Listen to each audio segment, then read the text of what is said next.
PR Connections Radio presents. Hello, Golden Knights fans, and welcome to Vegas Hockey Hub here on PRConnectionsRadio.com, the voice of new media. I'm your host, Ian Rachiele, and we have a fantastic show planned for you tonight as we're going to be breaking down the Vegas Golden Knights' recent game as we do here on Vegas Hockey Hub Recap. And I'm your host, Ian Rachiele. And before we get into the breakdown, before we get into the game, we're going to be talking about all of that on PRConnectionsRadio.com, the voice of new media. So go to the website, check out all the shows we have on PR Connections Radio, about a dozen shows on the network, including Vegas Hockey Hub. So I highly recommend everyone going out and checking out PRConnectionsRadio.com and all of the creators and everyone on the network, including Vegas Hockey Hub. And then also go to the YouTube channel, PR Connections Radio. Check out all of the content that we have on there. We upload every single day to PR Connections Radio, and we have Vegas Hockey Hub on the network as well. So if you want to go to the YouTube channel and hit subscribe, it is much appreciated. If you want to go to the Vegas Hockey Hub YouTube channel, we try to upload every single day, and we like the video, share it to all your friends around the world. It would be much appreciated if you go to the Vegas Hockey Hub YouTube channel and support our channel. And then go to our social media pages. We are on all social media platforms: YouTube, Facebook, Instagram, Twitter, TikTok. We are everywhere at Vegas Hockey Hub. And if you want to follow your host, I am right down here at Ian Rachiele 18. And we also do our live tweets throughout every single Vegas Golden Knights game. So if you want to go to our Twitter, I'm on every single game, giving you updates, talking about what we see during the game. And we do it every single night that the Golden Knights are playing on Vegas Hockey Hub. And let's get into this game. We actually had a few pregame notes that we have to go over. And of course, the most notable one that everyone's going to be talking about is, of course, Riley Smith. Now, Riley Smith, this guy, longtime misfit, someone who is beloved here in Vegas and will continue to be beloved by the Vegas Golden Knights.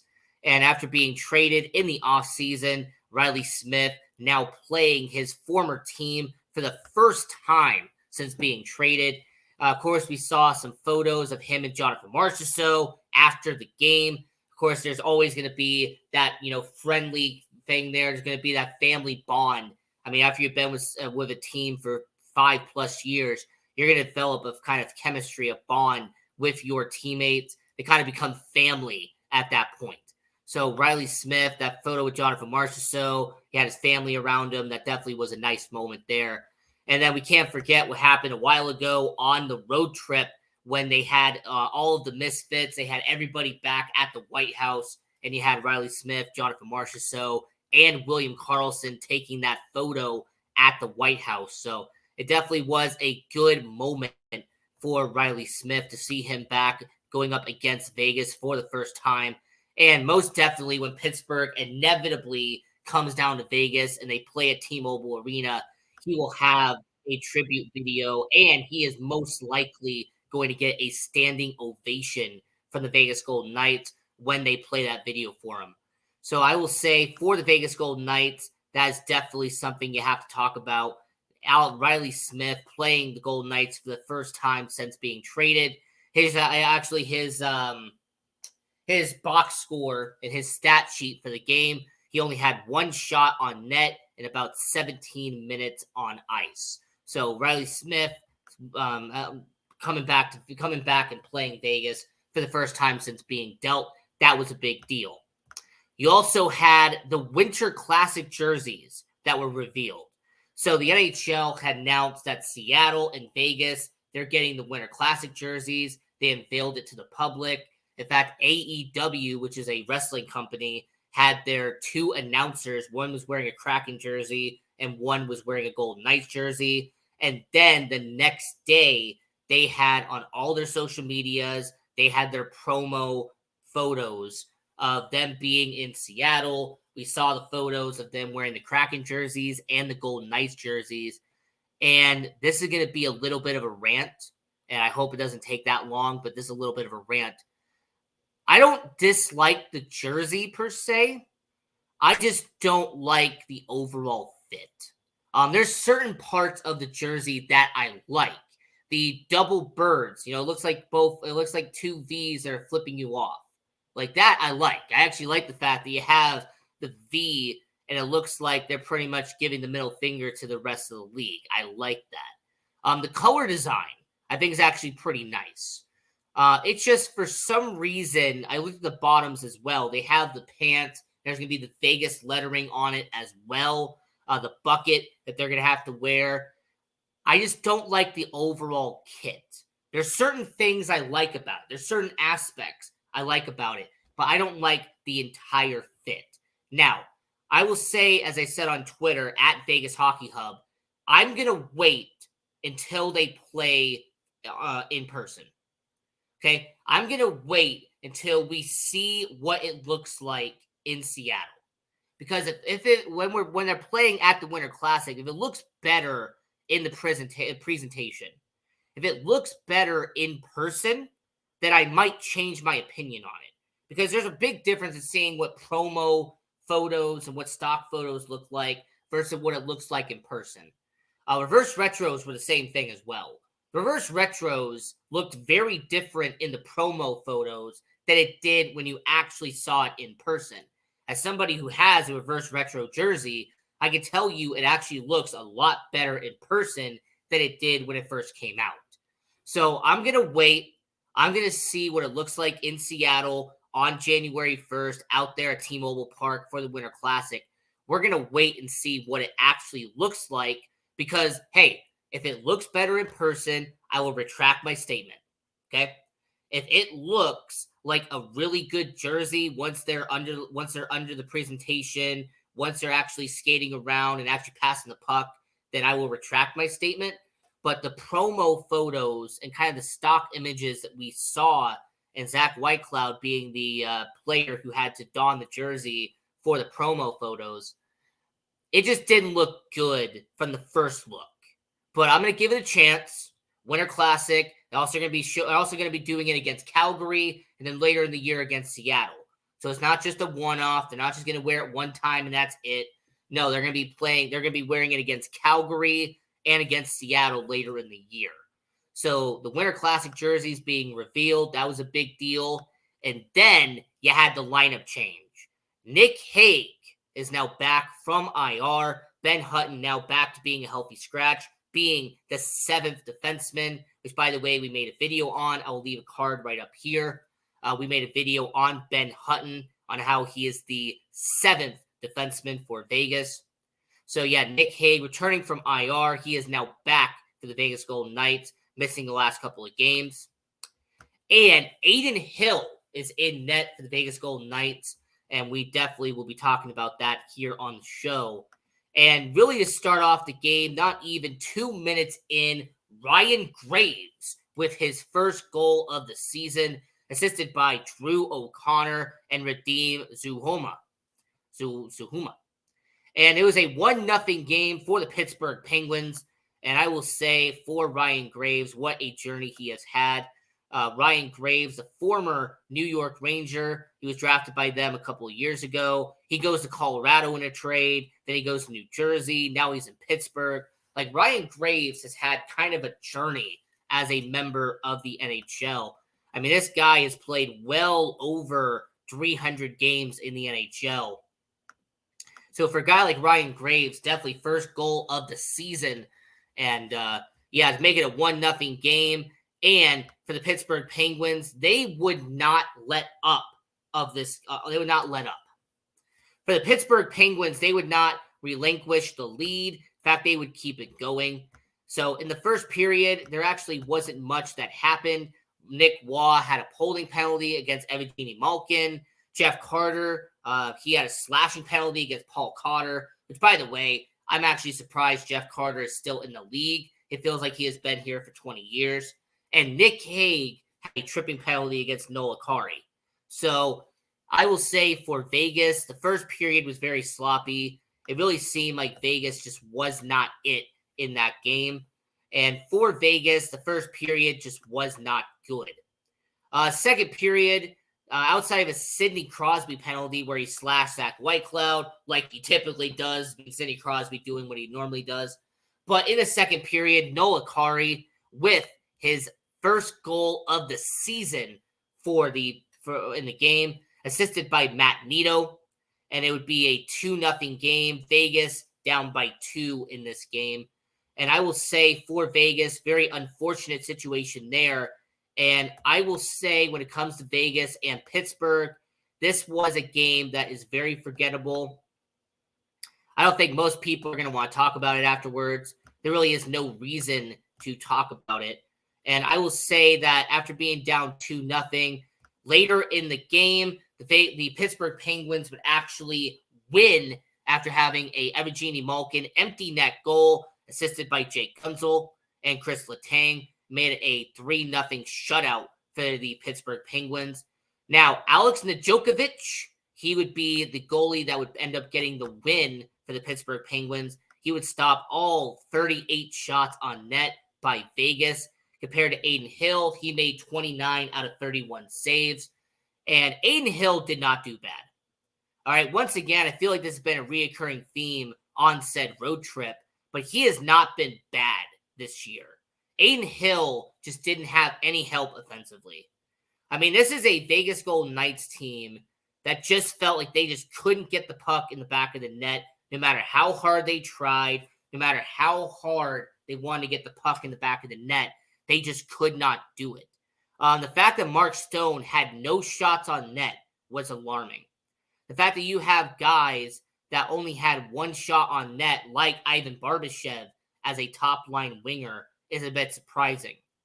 The fact that the highest guy in terms of shots was William Carrier.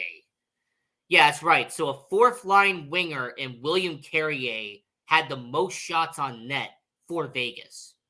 So for a guy like the Vegas Golden Knights, for a team like Vegas, it's just very unfortunate what we saw in this game. And it was a terrible game for Vegas. I'm not going to sugarcoat it. I'm not going to try to, be all positive. It was a terrible game for Vegas. It wasn't great. It wasn't good. There really isn't much I can say about this game that would be in a positive light, except they played a game. All right, Vegas Golden Knights played a game. That's the only thing I can say positively about that. Now, let's actually examine the team stats between Pittsburgh and Vegas. So Vegas outshot Pittsburgh. They outhit Pittsburgh. And really the only category that Pittsburgh dominated in was in the faceoff circle, as they had 61% succession rate when it came to the faceoff. So they had a 61% success rate when it came to Pittsburgh. So for the Pittsburgh Penguins, 61% of their faceoffs won. That is alarming for Vegas. That's something you should not be having. Vegas Golden Knights 0 for 3 on the power play, but 2 for 2 on the penalty kill. So penalty kill once again stepping up for Vegas. You also had 21 block shots compared to 17 for the opponent. So for Vegas, once again, having more block shots than the team they're facing. And they only had 3 giveaways in the game, but only 3 takeaways. So it just seemed like Vegas didn't capitalize on any missed opportunity that Pittsburgh had. So for Vegas, definitely not a great night. Alex Nedeljkovic, he definitely needs to get a little bit of credit. The former Carolina Hurricane, former Detroit Red Wing, now in Pittsburgh. And with Tristan Jarry not playing, with them no longer having Casey DeSmith, bringing in someone like him to be a reliable, someone that they could depend on, was a good move by Pittsburgh, and he did a very good job tonight. Noah Kari, with that one goal, that was definitely something that was going to be a good deal for him. And Evgeny Malkin with his 9th goal of the season. I mean, somebody really needs to look at Pittsburgh and start taking them more seriously. Right now, they are 1 game over 500, 9 wins on the year for Pittsburgh. And this is a team that you're definitely going to have to watch in the Eastern Conference. definitely we have to talk about that. So, as we are doing our recap show here on Vegas Hockey Hub, I'm your host, Ian Rachiele. And since we're halfway into it, the Vegas Golden Knights have had a rough patch on this road trip. But one positive that you could look at is that defense is at full strength now. Alec Martinez, Alex Pietrangelo, first line. Brayden McNabb, Shea Theodore, second line. Zach Whitecloud, Nick Hague on the third pairing. For the first time all year, all 6 of your starters are playing now for Vegas. And I'm not going to call out the offense. I'm not going to sit here and trash the forward lines for Vegas. But I'm just going to say that Vegas needs to stop having shutouts. Because this is the second shutout they've had in the last 4 games. For the Vegas Golden Knights, they had such a great start to the year. And now in November, it's kind of alarming that they've had 2 shutouts in the last 4 games. They got shut out by Washington. They got shut out now by Pittsburgh. Because they did not have a single shutout before Washington. So for a team that was normally doing the shutouts, for them to get shut out in 2 of the last 4 games is unacceptable by Vegas. And hopefully they fix it. Hopefully their next game, where they're going to be in Texas, hopefully that is a better situation for Vegas. But yeah, definitely something we have to bring up there. Just, not a great situation for your Vegas Golden Knights. And what else is going on in the NHL that we could be talking about? I will say for the Vegas Golden Knights, this is an organization that I look at and go, okay, you're going to be going and taking on 5 Western Conference teams in the next week and a half. All right, going up against Dallas is going to be tough. Arizona is not an easy team. They're actually doing a lot better this year than most people expected. Calgary is doing better than most people expected. Edmonton is going to be a rematch from the playoffs last year. That's going to be a big deal. And Vancouver is being one of the best teams in the Pacific Division outside of Vegas. So the next 5 games is not going to be a cakewalk. It's not going to be easy for your Vegas Golden Knights. In fact, if the Vegas Golden Knights have a winning record in those 5 games, I'm going to be surprised because of how tough and because of how brutal the Western Conference has been historically. I mean, the past decade, the Western Conference have been dominating in the NHL. Normally, the best team comes out of the West. We saw it the Blackhawks and their dynasty. We saw it the Kings with their 2 cups in 3 years. We also had the Colorado Avalanche, what they did, and then previously with Vegas. So, I even forget to mention St. Louis with their one-off they had in 2018. So, I will say when it comes to the Western Conference, it is a very tough division. It's a very tough conference. And for Vegas, they're going to be going up against 5 of the best teams in the Western Conference. And I like what they've done to begin the year. I mean, still 13-4-2, but I will say for Vegas, it's definitely something they have to capitalize on, because if you lose like 4 out of 5, for example, you're going to be put into a hole. If you lose 3 of them and win 2, that's fine. Or for example, if they go 2-4, but 2 of those losses are in overtime and it's 2-2-2, well, that means that you had 6 points in a 5-game span. So I will say that when it comes to the Vegas Golden Knights, like let's say, for example, they go in 5 games, actually, 2-3, but they go 2-1-2. Well, that's 6 points out of a 10-game stretch. So I will say for the Vegas Golden Knights, they have a lot to work to do. They have the last 2 games. And then they are also going to be having the next 5 games all against the Western Conference. So, yeah, I'm kind of happy that the end of the 4-game Eastern Conference is done, because you had Washington, you had Montreal, you had Philly, and you had Pittsburgh. And it's just really been a rough stretch for Vegas. So them going to be taking on these next 5 teams, one of them being at home on Saturday in Arizona. before they began the Canadian road trip. So when it comes to Vegas, I like to see what they're going to be doing. I like their potential. And when it comes to the Vegas Golden Knights, man, this is going to be an organization that you really have to not count out. There's definitely going to be something that you're going to be talking about there when it comes to the Vegas Golden Knights. So I will say to everyone watching all around the world, this is Vegas Hockey Hub. I'm your host, Ian Rachiele. And as we've been doing our recap show here on Vegas Hockey Hub, I'm your host, Ian Rachiele. I do wonder about one important aspect, and that is I have noticed on the road, the Vegas Golden Knights perform differently. Like, I want you to think back for just a minute. When they played against Anaheim, they were on the road in Anaheim, and they lost that game late. Against Washington, on the road, they did not perform as advertised. They didn't perform well against Washington. Against Philadelphia, very recently, that overtime blunder that happened, and Philadelphia just took advantage of it, put the puck in the back of the net. It's just something that I have paid attention to with Vegas. The fact that when they're on the road, they perform way differently than at home. Now, they are not perfect at home. Trust me, I know they had that loss to LA a couple of weeks ago. Believe me, I get it. I mean, we also had the early blunder in the beginning of the year against Chicago when they lost in overtime.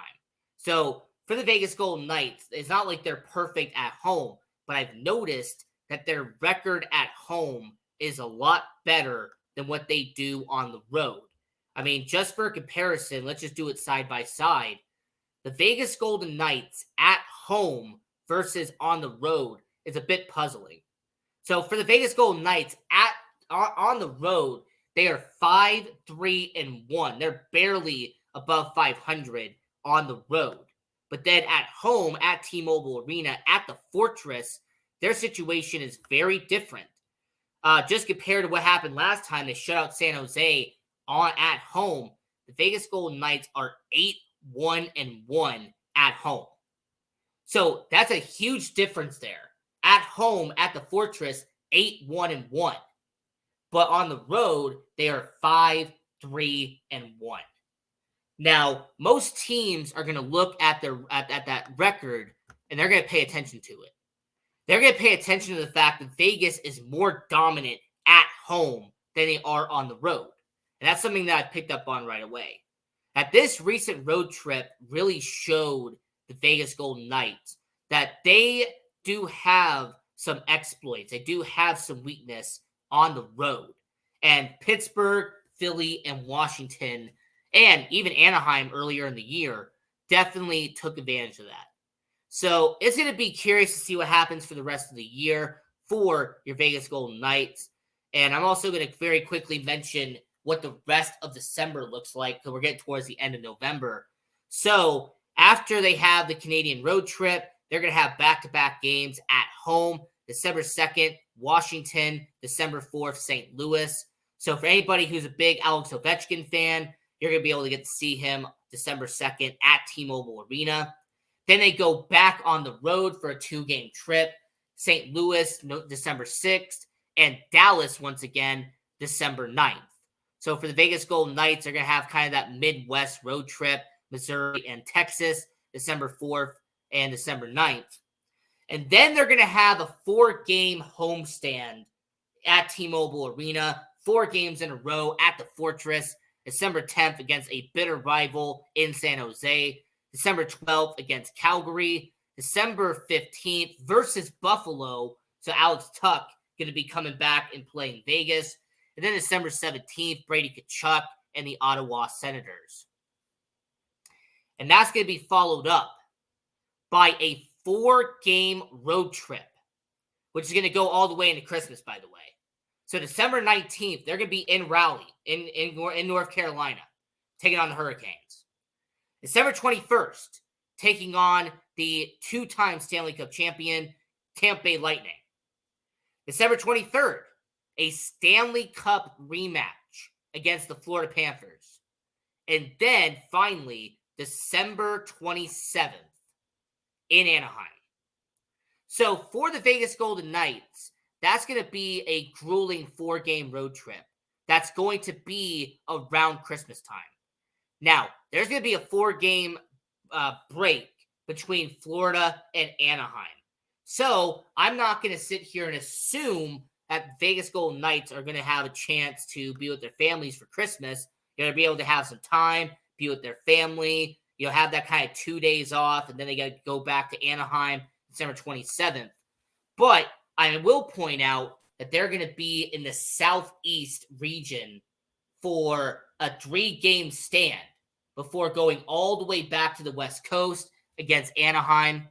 And then the last game of the regular season in 2023, the Vegas Golden Knights at the Fortress T-Mobile Arena, the LA Kings, December 28th. So, yeah, the month of December is going to be brutal for Vegas as they're going to have to play 14 games in the month of December. And a lot of it's going to be on the road going to the South and the Southeast for Vegas. And I'm going to mention this because we can. We're getting towards the end of the show. The month of November has been a huge turnaround for Vegas. I want everyone to remember, they won the first 2 games in November. They beat Winnipeg and they beat Colorado. Then they lost back-to-back games at Anaheim and then against LA. They beat San Jose, and then they start this road trip. They lose to Washington. They beat Montreal in almost overtime, and then they lose to Philadelphia, and now they lose to Pittsburgh. So for the Vegas Golden Knights, they have a record of 4-4-1 in the month of November. So if you're a Vegas Golden Knights fan, that kind of has to be something that's alarming to you. To go 4-4-1 in the month of November. And with how grueling the rest of the schedule is going to be, there is going to be some big opportunity for Vegas. So I'm going to say, as we're wrapping up the show here, I'm your host, Ian Rachiele. This is Vegas Hockey Hub. We do these shows after every single game. And until next time, I'm your host, Ian Rachiele. Continue watching hockey. Go support junior hockey. And go Knights, go.